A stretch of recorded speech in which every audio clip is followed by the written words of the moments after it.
ओम गंगणपते नमः।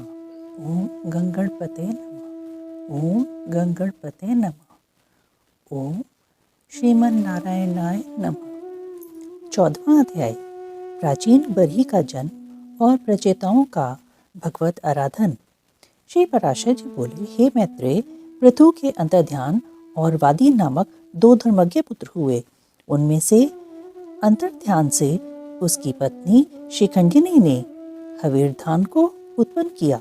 हविर्धान से अग्निकुलीना धिषणा ने प्राचीन बरही शुक्र, गए, कृष्ण, वृज और अजिन ये 6 पुत्र उत्पन्न किए।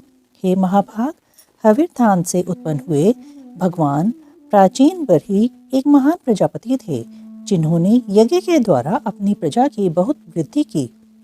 हे मुने, उनके समय में यज्ञानुष्ठान की अधिकता के कारण प्राचीन नागर कुश समस्त पृथ्वी में फैले हुए थे। इसीलिए वे महाबली प्राचीन बरही नाम से विख्यात हुए। हे महामते, उन महीपति ने महान तपस्या के अनंतर समुद्र की पुत्री सवर्णा से विवाह किया। उस समुद्र कन्या सवर्णा के प्राचीन बरही से 10 पुत्र हुए। फिर प्रचेता नामक सभी पुत्र धनुर्विद्या के पारगामी थे। उन्होंने समुद्र के जल में रहकर 10,000 वर्ष तक समान धर्म का आचरण करते हुए घोर तपस्या की। श्री मैत्रेय जी बोले, हे महामुने, उन महात्मा प्रचेताओं ने जिस लिए समुद्र के जल में तपस्या की थी, सो आप कहिए। श्री पराशर जी कहने लगे, हे मैत्रेय, एक बार प्रजापति की प्रेरणा से प्रचेताओं के महात्मा पिता प्राचीन बरही ने उनसे अति सम्मान पूर्वक संतानोत्पत्ति के लिए इस प्रकार कहा। प्राचीन बरही बोले, हे पुत्रों, देवादिदेव ब्रह्मा जी ने मुझे आज्ञा दी है कि तुम प्रजा की वृद्धि करो, और मैंने भी उनसे बहुत अच्छा कह दिया है। अतः हे पुत्रगण, तुम भी मेरी प्रसन्नता के लिए सावधानता पूर्वक प्रजा की वृद्धि करो, क्योंकि प्रजापति की आज्ञा तुमको भी सर्वथा माननीय है। श्री पराशर जी बोले, हे मुने, उन राजकुमारों ने पिता के ये वचन सुनकर उनसे जो आज्ञा, ऐसा कहकर फिर पूछा। प्रचेता बोले, हे तात, जिस कर्म से हम प्रजा वृद्धि में समर्थ हो सकें, उसकी आप हमसे भली प्रकार व्याख्या कीजिए। पिता ने कहा, वरदायक भगवान विष्णु की आराधना करने से ही मनुष्य को निसंदेह इष्ट वस्तु की प्राप्ति होती है, और किसी उपाय से नहीं। इसके सिवा और मैं तुमसे क्या कहूँ।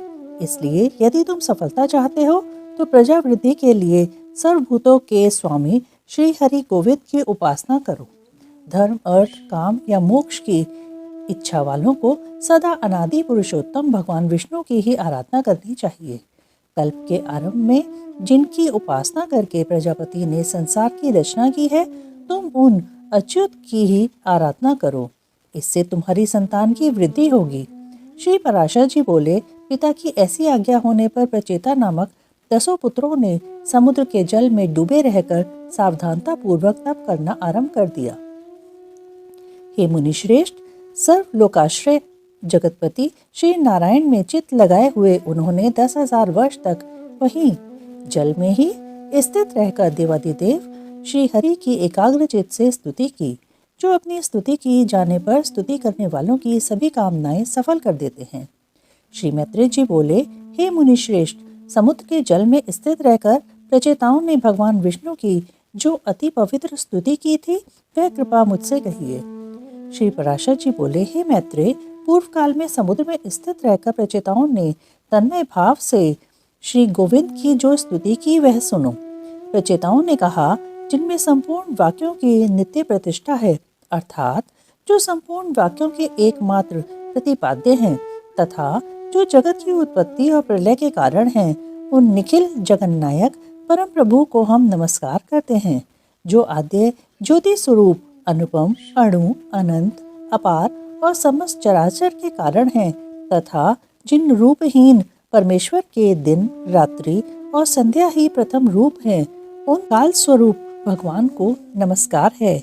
समस्त प्राणियों के जीवन रूप, जिनके अमृतमय स्वरूप को देव और पितृगण नित्य प्रति भोगते हैं, उन सोम स्वरूप प्रभु को नमस्कार है।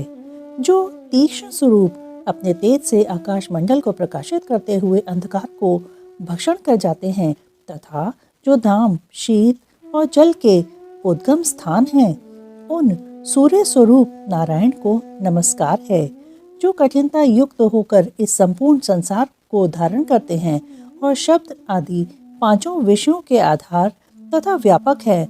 उन भूमि रूप भगवान को नमस्कार है, जो संसार का योनि रूप है और समस्त देहधारियों का बीज है। भगवान हरि के उस जल स्वरूप को हम नमस्कार करते हैं, जो समस्त देवताओं का हव्यभुक और पितृगण का कव्यभुक मुख है। उस अग्नि स्वरूप विष्णु भगवान को नमस्कार है, जो प्राण, अपान आदि 5 प्रकार से देह में स्थित होकर दिन रात चेष्टा करता रहता है तथा जिसकी योनि आकाश है। उस वायु रूप भगवान को नमस्कार है, जो समस्त भूतों को अवकाश देता है। उस अनंत मूर्ति और परम शुद्ध आकाश स्वरूप प्रभु को नमस्कार है। समस्त इंद्रिय सृष्टि के जो उत्तम स्थान हैं, उन शब्द स्पर्शादि रूप विधाता श्री कृष्ण चंद्र को नमस्कार है, जो शर और अक्षर इंद्रिय रूप से नित्य विषयों को ग्रहण करते हैं। उन ज्ञान मूल हरि को नमस्कार है। इंद्रियों के द्वारा ग्रहण किए विषयों को जो आत्मा के सम्मुख उपस्थित करता है, उस अंतःकरण रूप विश्वात्मा को नमस्कार है, जिस अनंत में सकल विश्व स्थित है, जिससे वह उत्पन्न हुआ है और जो उसके लय का भी स्थान है। उस प्रकृति स्वरूप परमात्मा को नमस्कार है, जो शुद्ध और निर्गुण होकर भी भ्रमवश गुण युक्त से दिखाई देते हैं। उन आत्मस्वरूप पुरुषोत्तम देव को हम नमस्कार करते हैं, जो अविकारी, अजन्मा, शुद्ध, निर्गुण, निर्मल और श्री विष्णु का परम पद है। उस ब्रह्म स्वरूप को हम नमस्कार करते हैं, जो न लंबा है, न पतला है, न मोटा है, न छोटा है और न काला है, न लाल है, जो स्नेह, कांति और शरीर से रहित एवं अनासक्त और अशरीरी जीव से भिन्न है, जो अवकाश, स्पर्श, गंध और रस से रहित तथा आँख, कान विहीन, अचल एवं जिह्वा, हाथ और मन से रहित है, जो नाम, गोत्र, सुख और तेज से शून्य तथा कारणहीन है, जिसमें भय, भ्रांति, निद्रा, जरा और मरण इन अवस्थाओं का अभाव है, जो अरज, रजोगुण रहित, अशब्द, अमृत, अपलुत, गति शून्य और असंवृत, अनाच्छादित है एवं जिसमें पूर्वापर व्यवहार की गति नहीं है, वही भगवान विष्णु का परम पद है, जिसका ईशन शासन ही परम गुण है, जो सर्वरूप और अनाधार है तथा जिह्वा और दृष्टि का अविषय है। भगवान विष्णु के उस परम पद को हम नमस्कार करते हैं। श्री पराशर जी बोले, इस प्रकार श्री विष्णु भगवान में समाधिस्थ होकर प्रचेताओं ने महासागर में रहकर उनकी स्तुति करते हुए 10,000 वर्ष तक तपस्या की। तब भगवान श्री हरि ने प्रसन्न होकर उन्हें खिले हुए नील कमल की सी आभायुक्त दिव्य छवि से जल के भीतर ही दर्शन दिया। प्रचेताओं ने पक्षीराज गरुड़ पर चढ़े हुए श्री हरि को देखकर से कहा, मैं तुमसे प्रसन्न होकर तुम्हें वर देने के लिए आया हूँ, तुम अपना अभीष्ट वर मांगो।